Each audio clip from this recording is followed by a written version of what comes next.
يسعك الفضاء الرحيم الحزين. اگر جماعت میں رکوع میں شامل ہوں گے تو وہ رکعت خود پڑھنی ہوگی بعد میں یا وہ جماعت کے ساتھ مکمل ادا ہو گئی؟ رکوع میں شامل ہونے والا شخص کیا اس کی رکعت ہوگی کہ نہیں ہوئی؟ دو قول اس میں اس وقت معاشرے میں گردش کرنے. کچھ لوگ کہتے ہیں کہ ہو جاتی ہے، کچھ لوگ کہتے ہیں نہیں یہ رکعت نہیں ہوتی. ہم کیا کہیں گے؟ ہم کہیں گے ہم اللہ کے رسول صلی اللہ علیہ وسلم سے رہنمائی لیں گے. رسول اللہ صلی اللہ علیہ وسلم کی رہنمائی کیا ہے؟ پہلی رہنمائی ہوا کیا تھا؟ ابو بکر رضی اللہ تعالی عنہ نماز کی حالت میں اللہ کے رسول صلی اللہ علیہ وسلم جب رکوع میں چلے گئے تو مسجد میں داخل ہوئے، انہوں نے دیکھا کہ رکوع کی حالت میں اللہ کے رسول صلی اللہ علیہ وسلم چلے گئے ہیں، تو انہوں نے کیا کیا؟ اللہ اکبر، اور رکوع میں چلے گئے، اور رکوع کی حالت میں چلتے چلتے صف میں آئے. ابتداء اسلام کی بات. رسول اللہ صلی اللہ علیہ وسلم نے سلام پھیر کے پوچھا من الساعی، یہ کون چل رہا تھا؟ اور آپ نے کیوں سوال کیا؟ یا رک کے ایک بات علمی بھی سمجھیے.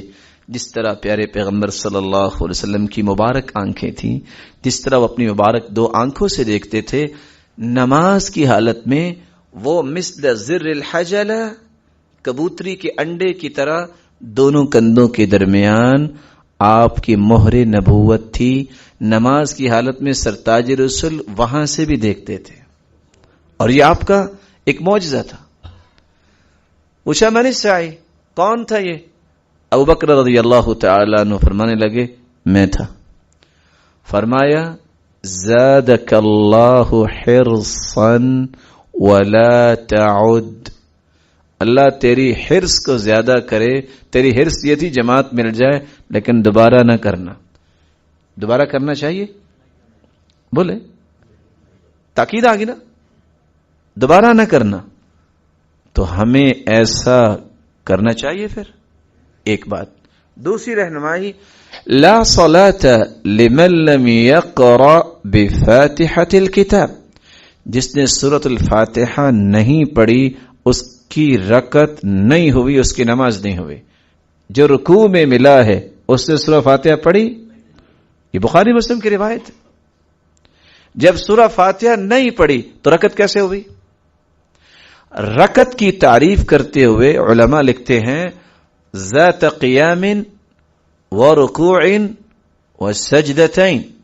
رکعت وہ ہوتی ہے جس میں قیام ہو، جس میں رکوع ہو، دو سجدے ہوں. اس نے قیام کیا؟ بولے تو اس کی تو رکعت جو ہے وہ لغوی اصطلاحی اعتبار سے بھی پوری نہیں ہوتی، ویسے کیسے پوری ہو جائے گی؟ اور امام بخاری رحمت اللہ علیہ نے کیا ہے؟ روایت نقل کی ہے. اور روایت کیا ہے کہ رسول اللہ صلی اللہ علیہ وسلم نے فرمایا ما فاتکم فاتموا وما ادرکتم فصلوا، جو تمہیں امام کے ساتھ مل جائے وہ پڑھ لو، جو تمہاری رکعت رہ جائے اسے پورا کر لو. یہ رکعت رہی ہوگی تو آپ نے یہ تنبیہ کی نا. اور بعض روایت میں آتا ہے وَلَا تَعْتَدْ، اس کو رکعت شمار نہ کرنا. ہمیں کرنی چاہیے پھر. تو یہ ہے اصول کہ دیکھیے رسول اللہ صلی اللہ علیہ وسلم نے ہمیں کیا سمجھایا ہے. تو جو رکوع میں ملتا ہے اس کو رکعت مکمل کرنی چاہیے. اس کی رکعت یہ مکمل نہیں ہوئی. اگرچہ کچھ لوگ کہنے والے موجود ہیں جو کہتے ہیں ہاں جی ورکعوا مع الراکعین، رکوع کرنے والوں کے ساتھ رکوع کرو. اس سے مراد یہ ہے نماز پڑھنے والوں کے ساتھ نماز پڑھو. اگر اکیلا رکوع کر لیں تو رکعت ہو جائے گی، سجدے بھی نہ کریں. اس لیے رکعت اس وقت مکمل ہوگی جب سورۃ الفاتحہ پڑھیں گے. اللہ کے دین کی دعوت اور لوگوں تک پہنچانے کے لیے اس ویڈیو کو ضرور لائک، شیئر، کمنٹ اور سبسکرائب کریں.